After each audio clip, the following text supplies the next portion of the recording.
Welcome to another episode of Done is Better Than Perfect.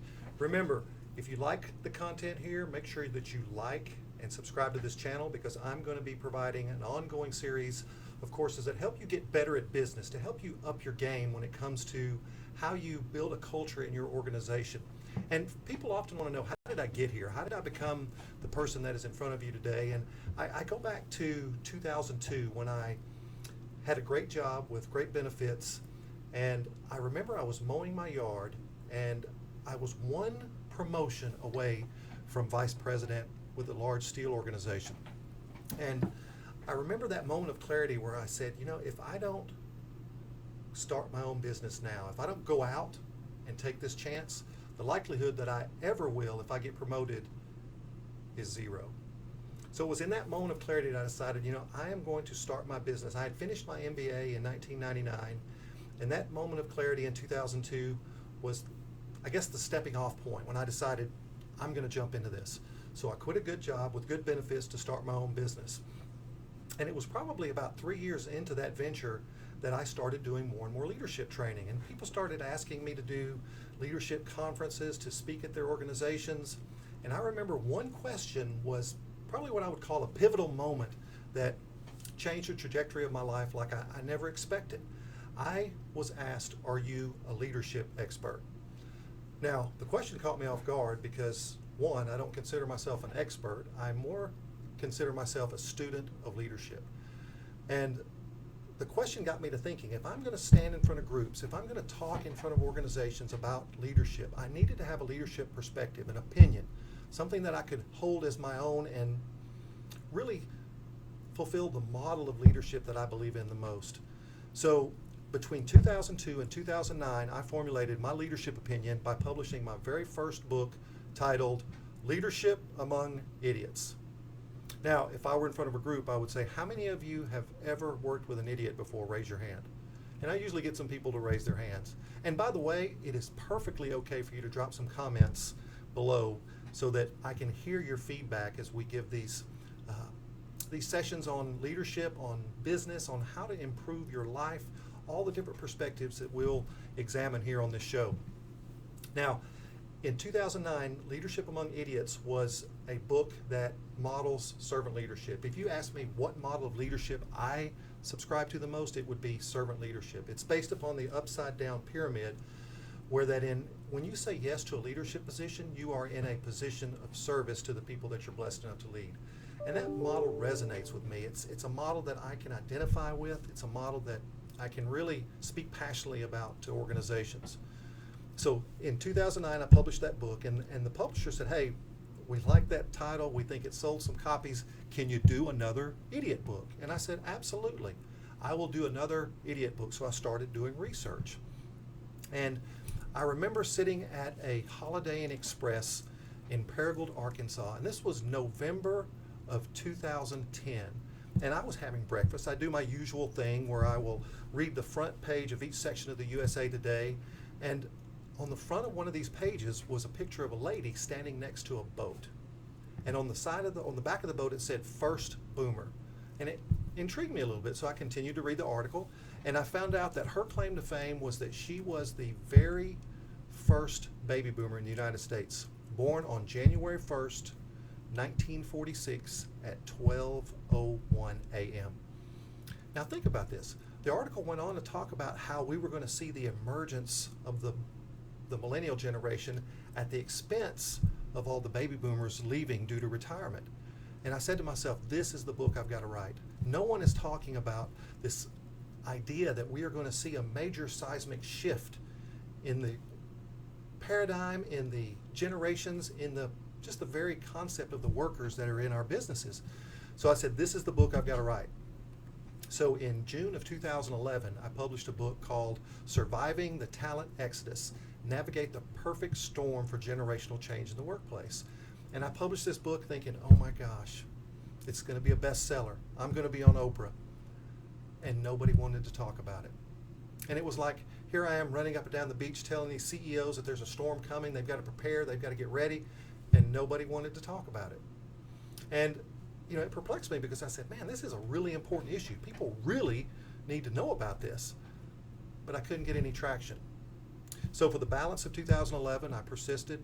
I kept calling on organizations. I kept saying, hey, this is a big deal. You've got to get ready. No traction. 2012, no traction. 2013, it all changed. People started calling me saying, hey, this generational thing that you're talking about is real. Can you come talk to our organization? Can you come speak at our conference? And it was the first time in my career that I made a major shift from being a trainer who spoke occasionally to becoming a speaker who also did training. So now you're seeing the next evolution of my business where I'm sharing that content here on this channel so that when you're driving to work or you're sitting at work or you're stuck in traffic or you just have some downtime, that you can sharpen your axe, that you can take time to get better at this thing we call leadership, this thing we're all trying to get better at. Well, that book put me on the speaker stage, and I started traveling around the country speaking to audience about generational change in the workplace. And then ironically enough, I started getting asked to go back to these organizations and talk about another topic. Well, I couldn't share the same speech I gave the year before, so I decided that I would have to write another book. So in 2015, I published the third book in that series called Leading the Lazy, Get the Most from Today's Workforce. And it is a deep dive into the millennial generation. It is a deep dive into what makes that generation different. And it's not just generational change. There are real substantive differences in that generation. And before you millennials get mad at me or drop a comment below, understand that this book is not about bashing millennials.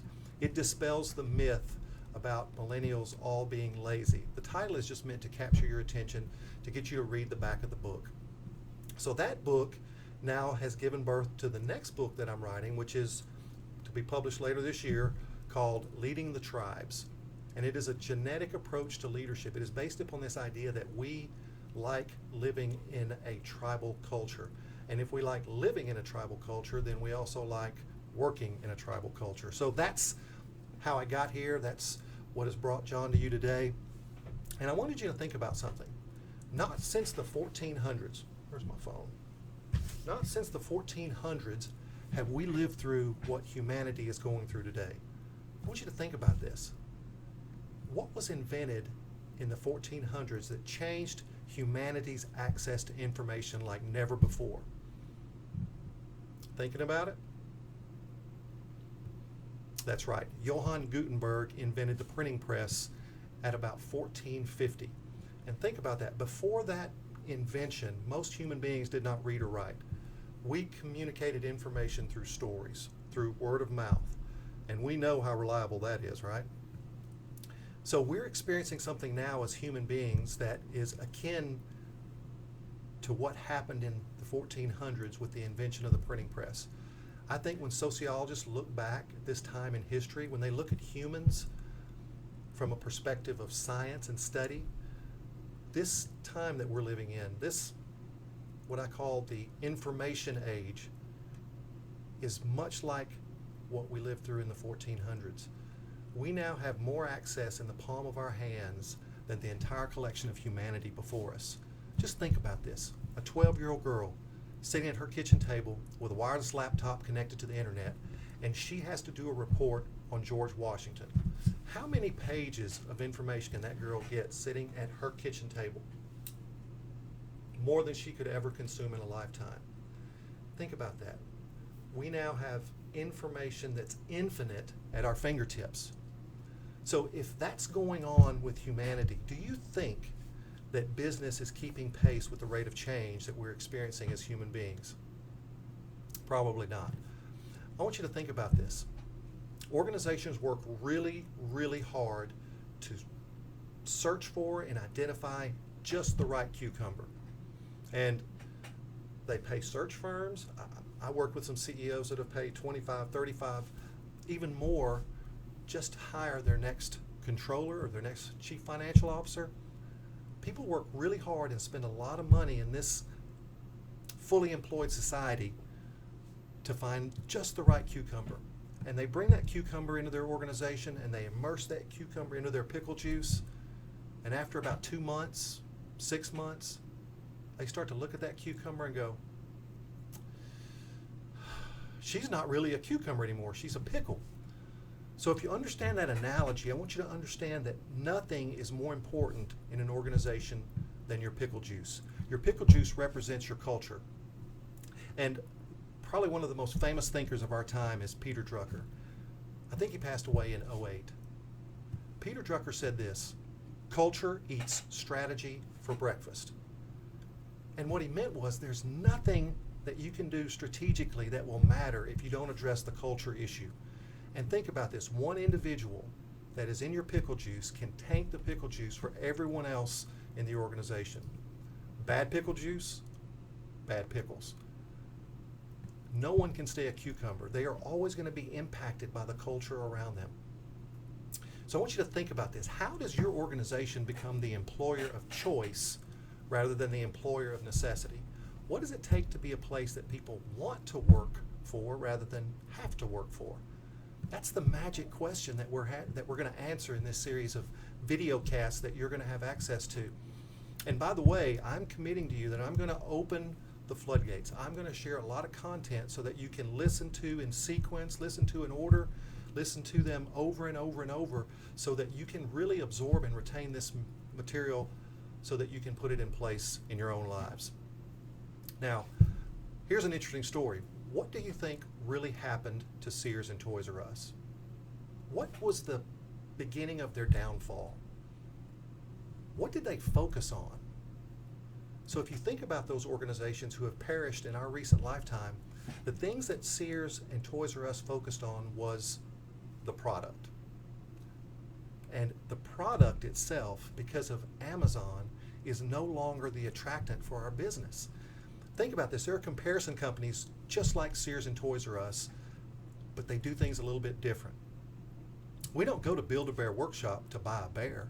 We go for the experience, the fun of buying a bear, to get to create our own bear, to get to name our own bear. That's why we go to Build-A-Bear. We don't go to Bass Pro Shops necessarily to buy things. I think a lot of us men play hooky during the day by going to Bass Pro and hanging out. Bass Pro Shops is about an experience. It's a place where you can go get some amazing fudge. You can see the latest line of bass boats. Oh, and you can buy some clothes while you're there as well. It's what they focus on. CarMax, in their commercials, they never talk about cars that they're selling. They talk about the experience that you're going to have when you go into one of their dealerships. So I want you to think about this feeling, this experience. Think about this quote. People may not remember what you said. People may not remember what you did, but people are always going to remember how you made them feel. How does it feel to work at your organization?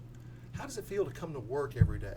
Do you come excited about the opportunity? Or is it like the old Dunkin' Donut commercial? Gotta make the donuts, gotta make the donuts.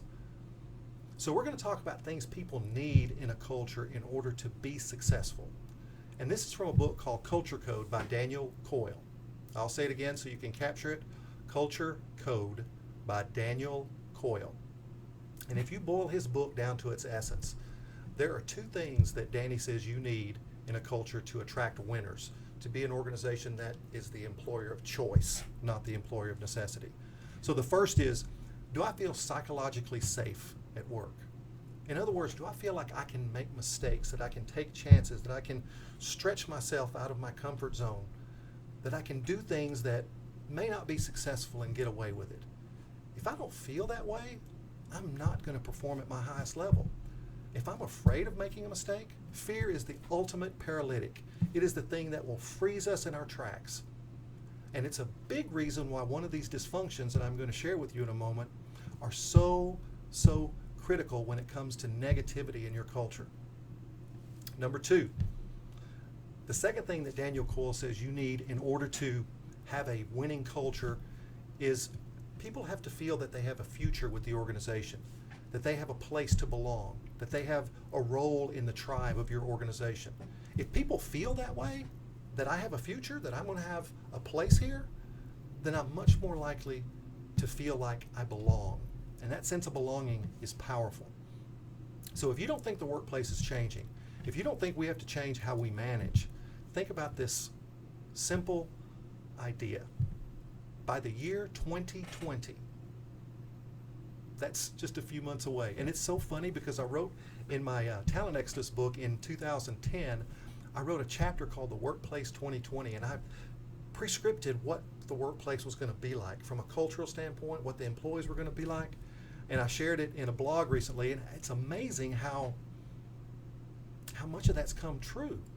But 1/2 of all employees are going to be born between the years 1981 and 2000. And so people that are older, people like me in Generation X, or even the older baby boomers, we're not going to be making the decisions going forward. We're not going to be the ones that talk about what it's supposed to be like at work. They're going to be dominant. In 2017, it was the passing of the torch. It was when enough boomers had retired and enough millennials had emerged that millennials became the #1 generation. By the year 2025, 75% of all workers in this country will be millennials.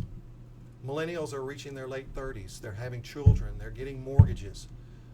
They are becoming the next generation of leaders. I work with 2 CEOs right now that are in their 30s, and they're powerful, they're strong, they're competent.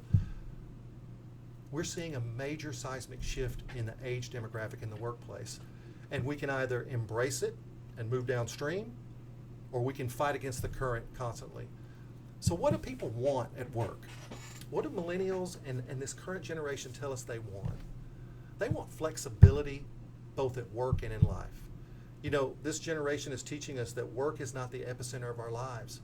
You know, I'm in my early 50s, just turned 50, about to turn 51. And my generation, if I meet someone at a barbecue and we're trying to make small talk and he's my age as well, if we're going to just have a conversation, it might not be the first question, but it would probably be in the top 3 questions.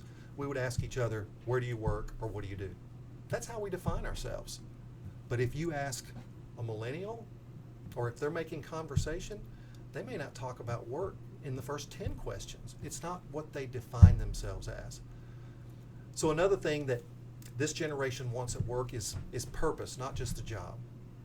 I work with a company in Dallas who have a beautiful purpose other than what they make. They make chest cams and video cams for police cars and chest protectors.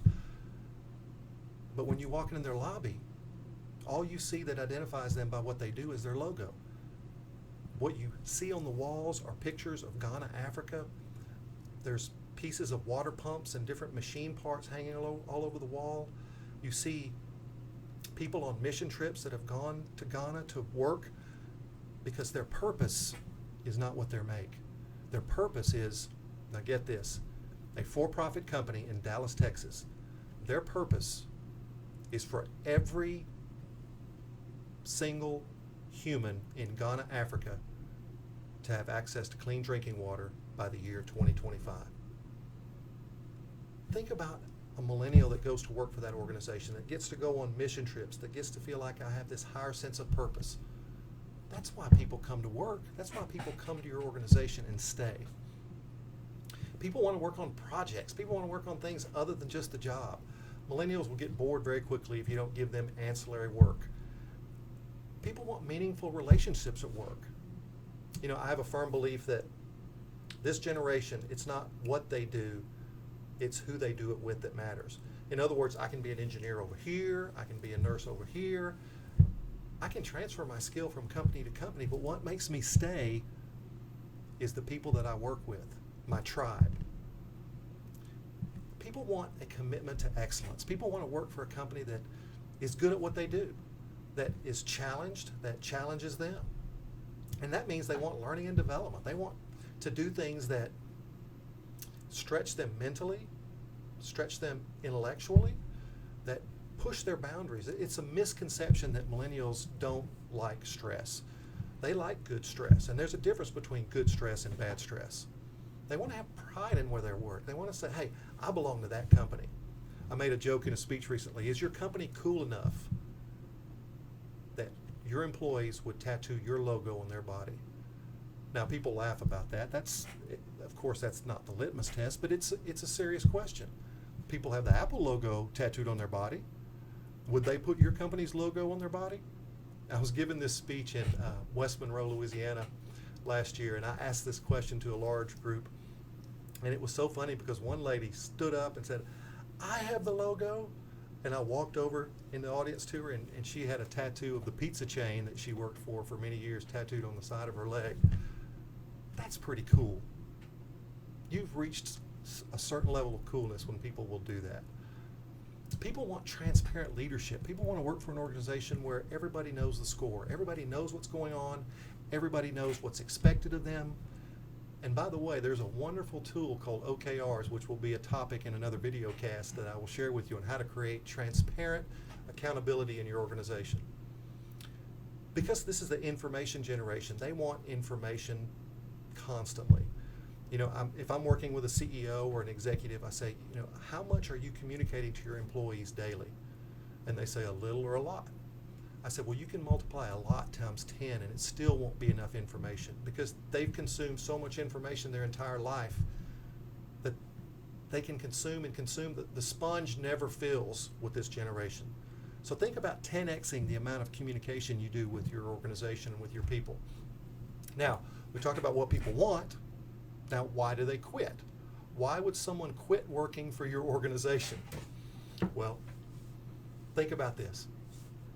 The number one reason people will quit a job is their relationship with their boss. That's right.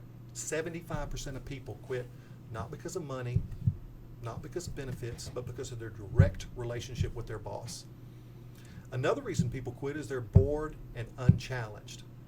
So if I'm helping a company complete a written talent strategy, one of the things we'll do is we will create what I call a sticky quadrant. And one axis is how challenged they are, and another axis is how engaged they are. So if you think about engagement and how challenged they are, or vice versa, you can create a 4-quadrant chart in which you can plot where most of their employees are. And if you're in the upper right quadrant, you're highly challenged and you're highly engaged, then people are going to stay with your organization. If you're in the lower left-hand quadrant where people aren't very engaged and they aren't very challenged, they're not likely to stay very long. So what else do people feel like they need to quit your job for? Well, another one is their relationship with coworkers. If you have toxic, negative people in your organization, they're tainting your pickle juice. People are going to leave if they have to work around that negativity all day long. And, you know, if people will also quit because they don't feel like they can better themselves. We have to figure out a way to engage people so that they feel like they're getting better. And a lot of that comes through training and development. It comes through the mentoring processes that you have. You know, if I'm a mentee and I'm getting better, I'm learning a new skill, that's something that will make me stay. And if I don't get it, I'm going to quit. Another reason people quit is they don't feel like they're contributing anything. We don't share with them how important their piece of the puzzle is for the organization. You know, to let a janitor know that they are instrumental in keeping people coming back to our hotel or to our gas station. That cleaning those restrooms is not just a little bitty thing, it's the big thing. I mean, you've got chains of gas stations that tout clean restrooms as a way of getting people to just stop. So this idea that someone's job is not important because they don't get paid much is not very attractive to today's workers. People want autonomy and independence, and if they don't get that, they're going to quit. No one likes to be micromanaged, and I'm very lucky to have never worked for a micromanaging boss. And if you have worked for a micromanaging boss, I want to hear about it in the comments below. Tell me what that was like, because I can't know because I've never experienced it. I've had bad bosses, but I've never had a boss that tried to tell me what to do, when to do it, how to do it. And I probably believe that's because I wouldn't have lasted. There's no way I would have stayed in an environment like that. So if you've suffered the pain of a micromanaging boss, share it in the comments below. Another reason people quit is because they don't have any clue how the business is doing. They don't know what their contribution means to the bottom line. They don't have input. They don't get information. They're like a mushroom. You keep them in the dark and you feed them poop. And if people feel that way, they're not going to stay with your organization. Another reason people quit, of course, is the culture is bad. It's a culture of a bully mentality. It's a culture of people who are Well, they're interchangeable parts. I can hire another one that looks just like you. People know if they feel valued. People know if they feel important. And they also quit because they have coworkers that don't perform. I mean, when I do a speech, I'll ask, how many of you have ever worked with someone who does the exact same job as you do, gets paid the exact same amount of money as you do, and it feels fair? No one raises their hand. There has to be a sense of fairness for the work, because guess what? Someone always carries the extra load. So I promised you three things that are going to help you improve your culture. These are things that I call dysfunctions in business. Now here's the number one thing. Number one, exit interviews. Stop doing exit interviews. Exit interviews are too late. They're already out the door. Exit interviews don't give you the truth, because people are not going to tell you the real reason they leave. They're not going to say, I'm leaving because you suck at being a boss. People don't want to burn their bridge. They want to, just in case, have an opportunity to come back if what they're leaving for doesn't work. Organizations that rely on exit interviews for information about why people quit they're missing the whole point. They're getting bad information. They're getting flowered information. They're getting information that is not very useful. People hate confrontation. No one's going to leave and say, okay, boss, the reason I'm leaving is because you suck at being a boss. They're not going to tell you that. They hate confrontation. Do you know that if it weren't for direct deposit, many of the young people in this generation will not go back and get their final check after they quit? They don't want the confrontation. They don't want the drama. Just keep the check. I'm moving on. So what do you do instead? How do you replace this dysfunction in business called exit interviews? Well, here's what I teach organizations. Use stay interviews. I have 19 questions that you use to ask your employees at least once a year. And here's the cool thing. One of the questions, or one series of questions in those 19, talk about why you left your previous job. So if you want insight into why someone's likely to quit, the best way and the safe way for them to give you the honest truth is to talk about why they quit their previous job. Was it a bad boss? Was it working around toxic people? Did the work have no meaning? They'll answer those questions much more likely than answering an exit interview question. So, sacrificial cow number one, stop doing exit interviews. Sacrificial cow number two, we're going to hang it on the wall next to stay interview or to exit interviews. Sacrificial cow number two are what HR professionals call PIPs. What is a PIP? A PIP is a performance improvement plan. And usually it's tied to a time frame. We're going to give you 90 days to get better at your job, or we're going to fire you. Well, guess what? PIPs go against the psychological safety that comes with doing a job. If you're on a PIP and at risk for getting fired in 90 days, do you think you're going to take chances? Do you think you're going to stretch yourself? Do you think you're going to be willing to make a mistake or to push yourself out of your comfort zone into your discomfort zone? No. Fear is a paralytic. And in the old brain, it's a survival. If we're afraid, we're going to survive. We're not going to thrive. We're going to worry about just making it through this 90 days. So it really dilutes both the work effort and the intellectual effort that you get from people. Think about this. Great leaders understand that organizations can pay for what we call required effort. I pay you to do this job. Well, great leaders get what we call discretionary effort. That's above the required effort. PIPs are going to kill any discretionary effort. PIPs take our future away. We don't feel safe with the organization anymore. PIPs are about probation. Think about it in terms of baseball. Any of you that's played baseball or softball understand that when you go up to the plate, you have to have a certain mindset. If you're afraid of striking out, your chance of striking out goes way up. But if you go up there with a mindset of, I'm going to hit it over here, or I'm going to hit it over there, it changes your whole approach to the at-bat because you're not afraid. And by the way, anybody that's played the game knows that strikeouts are part of the game. Think about this. PIPs replace performance with survival. And by the way, can people really change in 30 days? Can they really change in 90 days? Often the timelines for a PIP are unreasonable. And to be truthful, PIPs are a Band-Aid created by us HR people to work around the real problem, the real issue, the root problem. Why do people seem like I'm going to be successful or not, and I've got 90 days to do it?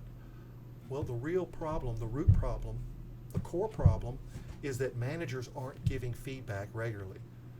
You know, I teach organizations that you need to be able to have a sit-down conversation to talk about performance with your employees at least once a month. Once a month with every employee. That's why if I go into an organization and they have one supervisor with 30 or 40 employees, there's no way someone can lead 30 or 40 employees and do what's required to make people stay. You're just deluded. So PIPs are things that don't address job dissatisfaction. They don't address, you know, the effective feedback that high performers need to do the job. If you're a high performer, you want to know how you're doing. You want to know if you're doing well. And PIPs don't address that. So sacrificial cow number 2, PIPs. Stop doing PIPs. Number 3. Now, I gave this speech in front of a room of HR executives last week, and I thought I was going to get roasted because these are all sacred cows. And the sacred cow I'm about to share with next is probably one of the most common sacred cows in organizations today. They're called annual performance appraisals. Think about this. 95% of Fortune 500 managers are dissatisfied with performance management, with how we measure and communicate feedback to individuals. And last year, 10% of Fortune 500 companies have stopped doing annual performance appraisals. That's from Inc. magazine, by the way. Does that surprise you? Only 10% have quit. Yet I'm in a room full of HR executives last week, and not one single person challenged me on the ineffectiveness of annual performance appraisals. Think about this.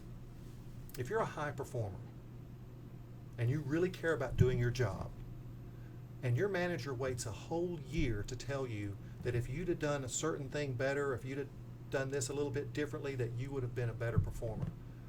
It's not the information that's going to bother you. What you're going to be bothered by is the fact that this person took a whole year to tell you what you could have used to be better at your job. It's broken. It doesn't work.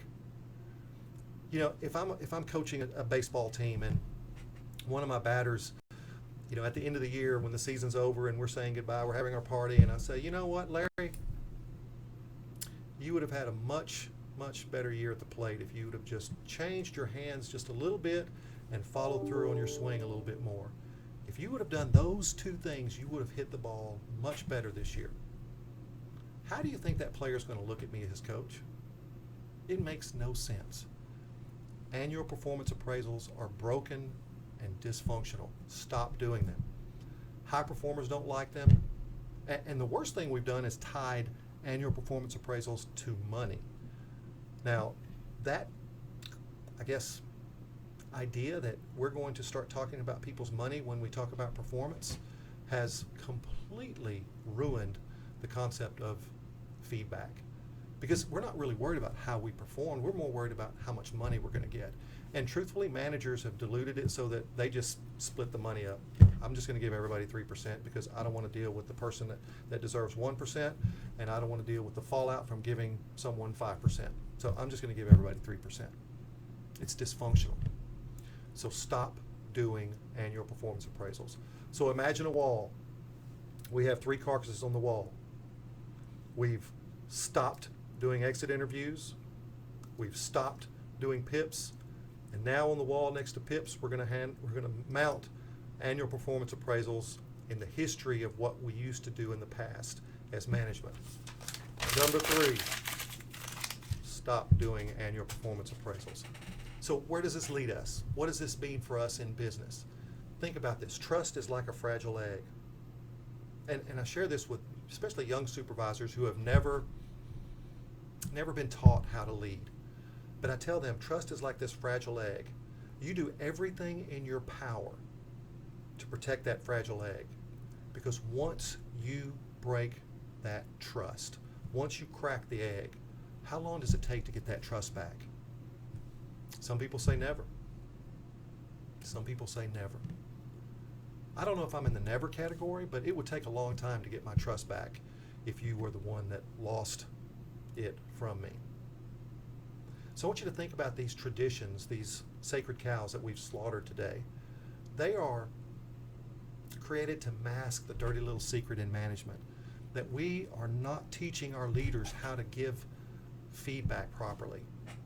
They are traditions that are created to work around the problem. Because remember, we need to feel psychologically safe when we're at work. We need to feel like we can perform at a high level, and that it be okay, that if I make a mistake, I'm not going to lose my job. We need to feel like we have a future, like we're part of the future of your organization, that we matter in what's going to happen moving down the road. And I know that people are resistant to change. I know that. Change is hard. But I want you to remember something. People don't fear change, they fear changing. In other words, change is something that people agree is necessary, but they don't necessarily want to do the change themselves. Change is okay as long as someone else is doing the changing. So ideas are useless without action. I want you to think about what you've just listened to. What are you going to do with this information? How are you going to use it in the workplace? If you're an HR professional, how do you go back to your organization and say, we've got some cows that need slaughtering. We've got to challenge some traditions in our organization that aren't effective. They're not effective with today's workforce. They really weren't effective with any workforce. And that's another story, by the way. But how are you going to put this into action?